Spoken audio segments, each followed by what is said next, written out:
একদম ঘরোয়া উপকরণে আজকে আমি হাজির বিরিয়ানি স্টাইলে বিরিয়ানি রান্না করে ফেললাম। এইটা যে এত টেস্ট হয়েছিল, বাসার সবাই অনেক পছন্দ করেছিল। আসসালামু আলাইকুম এভরিওয়ান, কেমন আছেন সবাই? আশা করি সবাই ভালো আছেন। বিরিয়ানি রান্না করার জন্য আমি প্রথমে মাংসটা রান্না করে নিব। এই জন্য প্রথমে আমি তেল দিয়ে দিয়েছি। তেলটা গরম হয়ে আসলে আমি দিয়ে দিলাম গরম মশলা এবং পেঁয়াজ কুচি।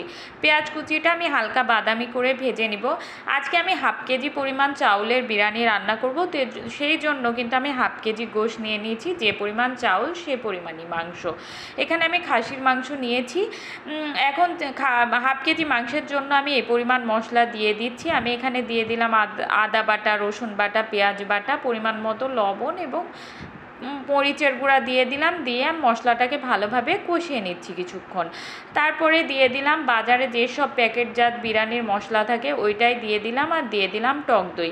দিয়ে ভালোভাবে আমি এইটা কিছুক্ষণ কষিয়ে নিলাম। কষিয়ে নেওয়ার পরে আমি কয়েক টুকরো কাঁচামরিচ দিয়ে দিলাম। দিয়ে আমি ভালোভাবে মশলাটা ঢাকনা দিয়ে ঢেকে কিছুক্ষণ কষিয়ে নেব।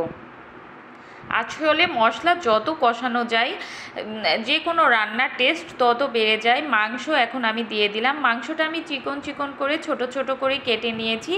যেইভাবে হাজির বিরিয়ানিতে মাংস পাওয়া যায় না, আমি ঠিক ওইভাবে মাংসটা কেটে নিয়েছি। যেহেতু আজকে আমি হাজির বিরিয়ানি স্টাইলে মাংসটা রান্না করব, তারপর আমি ঢাকনা দিয়ে ঢেকে কিছুক্ষণ রান্না করে নিলাম। দেখুন আমার মাংসটা খুবই সুন্দরভাবে কিন্তু কষানো হয়ে গিয়েছে।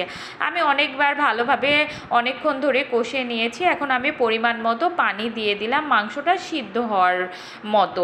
আমি পানি দিয়ে ঢাকনা দিয়ে ঢেকে 15 মিনিট মতো রান্না করে নিলাম, মাংসটা কষানো রান্না হয়ে যাওয়া পর্যন্ত। দেখুন আমার মাংসটা কিন্তু পানি শুকিয়ে এসেছে, আমার মাংসটা কিন্তু সিদ্ধও হয়ে গিয়েছে।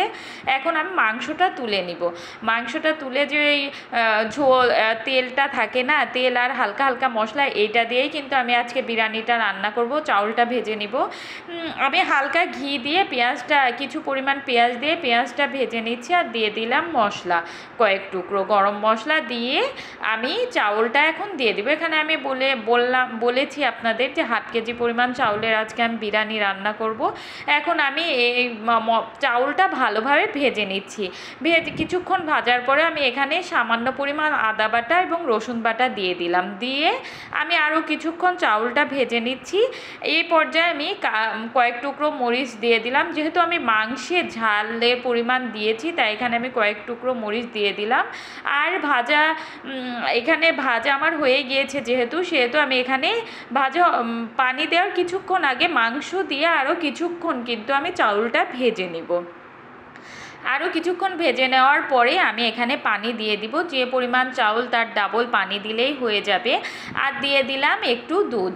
এখানে আমি গুঁড়ো দুধ পাউডার, যে গুঁড়ো দুধ আছে ওইটা পানি দিয়ে সুন্দরভাবে মিক্সড করে এইটা দিয়ে দিলাম। আর পরিমাণ মতো লবণ দিয়ে আমি ঢাকনা দিয়ে ঢেকে 10 মিনিট মতো রান্না করে নিলাম।